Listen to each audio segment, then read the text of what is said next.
नमस्कार दोस्तों, आपका स्वागत है हमारे YouTube के न्यू थिंग टीवी पे। प्लीज़ हमारे चैनल को लाइक कीजिए, शेयर कीजिए और सब्सक्राइब के साथ बेल आइकन भी प्रेस करें।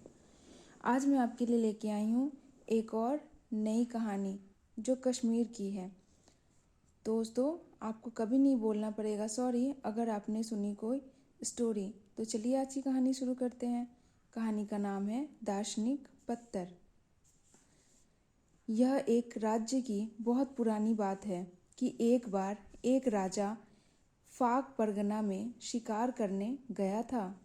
वहाँ दागी ग्राम के पास उसने एक बारहसिंगे को देखा तो वह उसके पीछे पीछे भाग लिया और कई मील तक उसका पीछा किया, पर वह फिर एक जंगल में चला गया और गायब हो गया। राजा अपनी बदकिस्मती पर बहुत दुखी हुआ एवं नाउम्मीदी से घर की ओर चल पड़ा।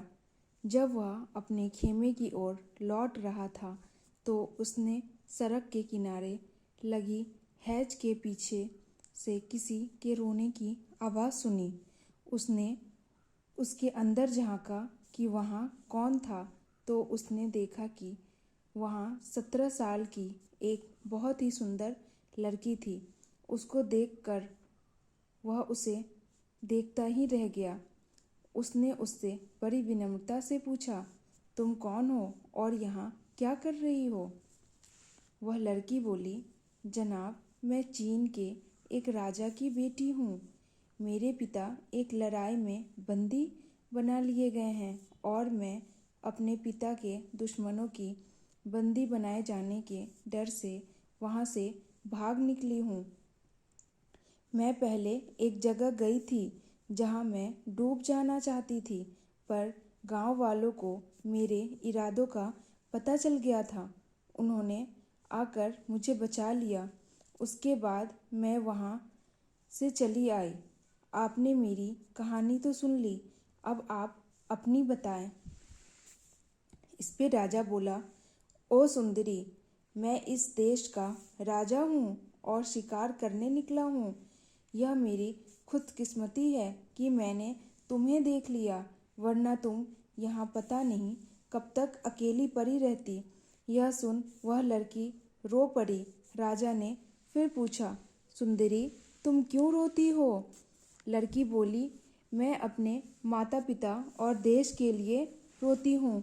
मैं अपने लिए भी रोती हूँ। मैं यहाँ क्या करूँगी? मेरा यहाँ कोई घर नहीं है, कोई दोस्त नहीं है। बिना घर एवं दोस्त के मैं कैसे रहूँगी? राजा बोला, तुम रो नहीं, आगे से मैं तुम्हारी देखभाल करूँगा और मेरे साथ मेरे महल चलो। अब से तुम वहीं रहना। लड़की बोली, हाँ, मैं आपके साथ खुशी खुशी चलूँगी। आप मुझे अगर अपनी पत्नी बनाओगे तो मैं आपसे शादी भी कर लूँगी। मैं आपका किसी भी चीज़ के लिए मना नहीं कर सकती। राजा कुछ सोचने लगा और बोला, तो चलो प्रिय, तब तुम मेरे साथ चलो। महल पहुंचकर उन दोनों की शादी हो गई। राजा अपनी इस चीनी पत्नी को धीरे धीरे और प्यार करने लगा। उसने उसके लिए डल झील के पास 5 मंजिले का एक महल भी बनवा दिया और उसके साथ ज़्यादा से ज़्यादा समय बिताने लगा, उससे भी ज़्यादा जितना कि वह अपनी दूसरी पत्नियों के साथ कुल मिलाकर बिताता था। पर उसको यह पता नहीं था कि वह किस नीच लड़की के साथ रह रहा था, जिससे उसको इतना प्यार हो गया था और ना उसको यह पता था कि वह एक बहुत ही बुरी बीमारी उसको दे रही थी। धीरे धीरे राजा के पेट में दर्द रहने लगा। उसने कई हकीमों को बुला भेजा। कुछ ने उसको किसी बात की सलाह दी तो कुछ ने किसी और की, पर किसी के दवा या सलाह से वह दर्द ठीक ना हुआ। एक दिन एक जोगी अपने गुरु के लिए दूध, गंगा जल और एक जादुई पत्थर लेने के लिए हरि पर्वत से मिट्टी लाने के लिए इस देश के ऊपर से उड़ा तो उसने यह शानदार महल देखा जो राजा ने अपनी चीनी रानी के लिए बनवाया था। कुछ आराम के इरादे से वह नीचे उतरा और उस महल में घुस गया।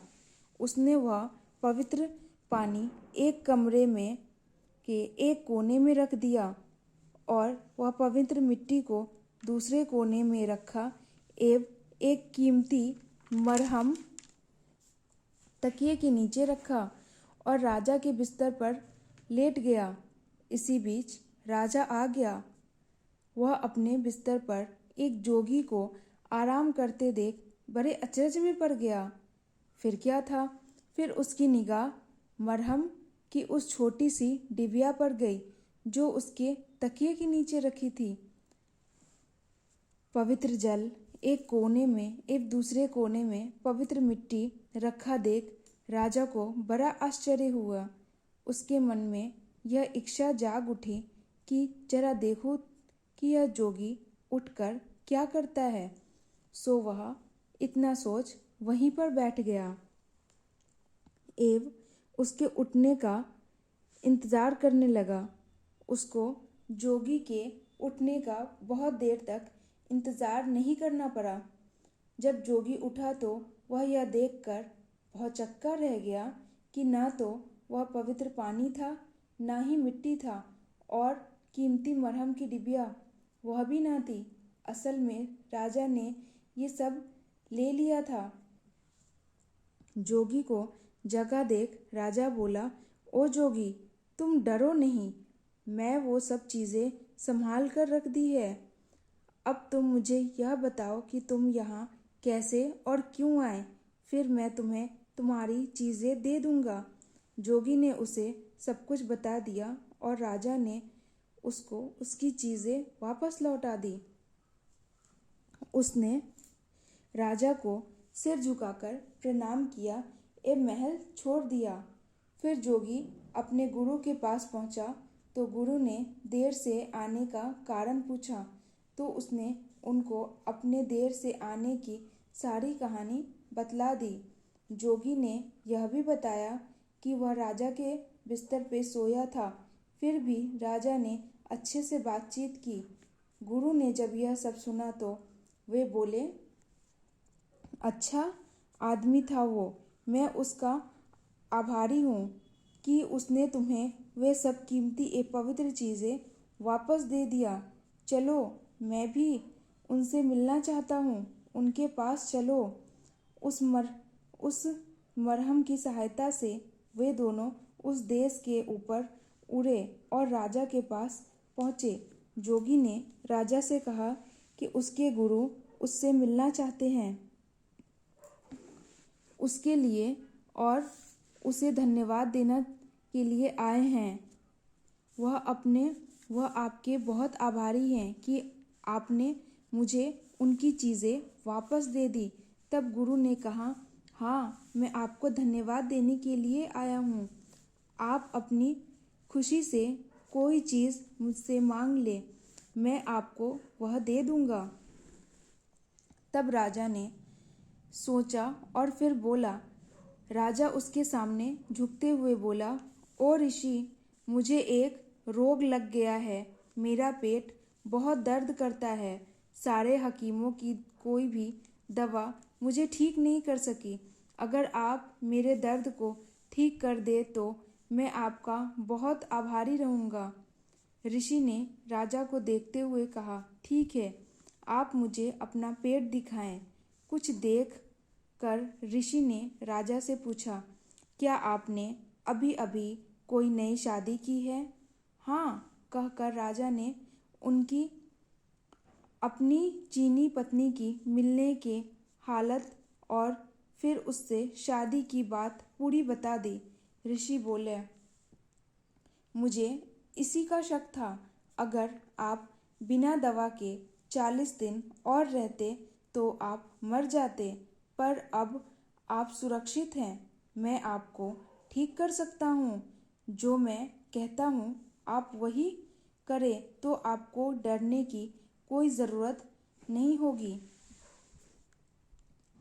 इस पे ऋषि आगे कहते हैं, आप आज की शाम अपने रसोइये को अपनी पत्नी के खाने में ज़्यादा नमक डालने के लिए कहिए और फिर उस कमरे में जहाँ वह सोती है वहाँ यह पक्का कर लीजिए कि वहाँ पीने के लिए पानी न हो।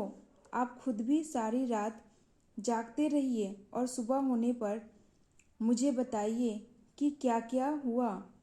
आप डरना नहीं, आपका कोई नुकसान नहीं होगा। इतना कहकर ऋषि और उनका चेला दोनों चले गए। राजा ने ऋषि का कहना मान एवं वैसा ही किया। राजा ने देखा कि बीच रात में रानी उठी, उसको प्यास लगी थी। उसने पहले अपने कमरे में पानी खोजा पर पानी न मिलने पर पहले उसने देखा कि उसका पति सोया हुआ है या नहीं। फिर उसने एक सापिन का वेश रखा और बाहर चली गई। वह झील पर पानी पीने के लिए गई। वहां जाकर उसने पानी पिया और फिर पानी पीकर अपने कमरे में वापस आ गई। फिर एक स्त्री का रूप रखा और अपने बिस्तर पर सो गई। राजा ने यह सब देखा और ऋषि को बताया तो ऋषि बोले, राजन, यह स्त्री नहीं बल्कि एक वीहा है। अब आप मेरी बात सुने। अगर किसी सांप को 100 साल तक किसी आदमी की नज़र नहीं पड़ती तो उसके सिर पर एक ताज बन जाता है और वह एक शाहमार बन जाता है। अगर उसके अगले 100 साल तक भी उस पर किसी आदमी की नज़र नहीं पड़ती तो वह अजगर बन जाता है और आगे भी अगर 300 सालों तक उस पर किसी आदमी की नज़र नहीं पड़े तो वह वीहा बन जाता है। वीहा अपने आप को कितना भी लंबा कर सकता है, उसके पास बहुत ताकत होती है और वह अपनी शक्ल भी बदल सकता है। इसको स्त्री की शक्ल लेना बहुत अच्छा लगता है ताकि वह आदमियों के साथ रह सके। राजन, आपकी पत्नी वही वीहा है। राजा एकदम चिल्ला पड़ा, उफ! काश मुझे यह पहले ही मालूम होता, पर इस भयानक जीव से बचने का कोई उपाय है? ऋषि थोड़ा सोचे। ऋषि बोले, हाँ ज़रूर है, पर आपको थोड़ा सब्र करना होगा। आप अपनी पत्नी के पास वैसे ही जाते रहिए जैसे अब तक जाते रहे हैं, क्योंकि अगर उसको शक हो गया तो वह आपको मार देगी। उसकी एक सांस से ही सारा देश भी नष्ट हो सकता है। इसी बीच आप लाख का एक घर बनाइए और उस पर सफ़ेद रंग की कलई पुतवा दीजिए ताकि उसकी लाख दिखाई न दे। उसमें 4 ही कमरे होने चाहिए, एक बैठने के लिए, एक खाने का कमरा, एक सोने का कमरा और एक नहाने का कमरा। राजन, नहाने के कमरे में एक कोने में एक बड़ा सा ओवन होना चाहिए जो ढका होना चाहिए। जब यह सब कुछ तैयार हो जाए तो आप बहाना करें कि आप बीमार हैं। आप हकीम से कहलवाएं कि राजा को 40 दिन अकेले रहना है। उससे यह कहलवा दे कि आप उस लाख के मकान में चले जाएं। उसमें उस स्त्री के अलावा और कोई नहीं आएगा। जब यह सब तैयार हो गया तो वह चीनी रानी तो बहुत खुश हुई, क्योंकि अब राजा कम से कम 40 दिन के लिए केवल उसी का था। अब वह उसकी बीमारी में जो चाहे कर सकती थी। ऐसा कुछ दिनों तक तो चलता रहा। उसके बाद ऋषि राजा से बात करने के लिए फिर वहाँ आए और राजा से कहा कि एक दिन वह खाने के कमरे में ओवन जलाकर रखे और अपनी पत्नी से एक खास रोटी बनाने के लिए कहे। जब वह यह देखने में लगी हो कि रोटी कैसे पक रही है तो राजा उसे भट्टी में धक्का दे दे और जितनी जल्दी हो सके उस ओवन का ढक्कन बंद कर दे, ताकि कहीं ऐसा ना हो कि वह बाहर निकल आए और सारे देश को ही नष्ट कर दे। राजा ने ऐसा ही किया। जब यह सब हो गया तो गर्मी बढ़ने के लिए घर में भी राजा ने आग लगवा दी। ऋषि को जब यह पता चला कि राजा ने ऐसा किया है तो वे बोले, यह आपने बहुत ही अच्छा काम किया है। अब आप अपने महल जाइए और वहाँ 2 दिन तक इंतज़ार कीजिए। तीसरे दिन आप मेरे पास आइए तो मैं आपको एक आश्चर्यजनक दृश्य दिखाऊंगा। तीसरे दिन ऋषि राजा को साथ लेकर उस जगह गया जहाँ लाख का घर खड़ा था, पर अब वहाँ राख के सिवा और कुछ नहीं था। ऋषि बोला, राजा ध्यान से देखिए, आपको यहाँ पे एक पत्थर दिखाई देगा। राजा ने जब ध्यान से देखा तो उसको एक पत्थर दिखा। वह बोला, हाँ, यह रहा पत्थर। ऋषि ने पूछा, यह तो ठीक है, पर आप क्या लेना चाहेंगे, पत्थर या राख? राजा बोला, पत्थर। ऋषि बोले, ठीक है, आप पत्थर ले लीजिए, मैं राख लेता हूँ। कहकर उसने वह सारी राख समेटी, उसे एक कपड़े में बांधा और अपने चेले के साथ गायब हो गया। उसके बाद राजा अपने महल को चला गया। उस दिन के बाद राजा ठीक हो गया। वह पत्थर जो उसने चुना था बाद में वह संगी पारस साबित हुआ, जिसे छूने से कोई भी धातु सोना बन जाती है। पर उस राख में क्या गुण था यह राजा को कभी पता नहीं चला, क्योंकि वह कभी फिर उस ऋषि और जोगी से मिला ही नहीं। शिक्षा: भोजन हो या जीवन का साथी, मित्र हो या गुरु, सोच समझकर ही ग्रहण करना चाहिए, अन्यथा जीवन में बहुत कष्टों का सामना करना पड़ता है। गलत भोजन करने से स्वास्थ्य खराब होता है और गलत मित्र या साथी बनाने से जीवन में अहित ही होता है। धन्यवाद।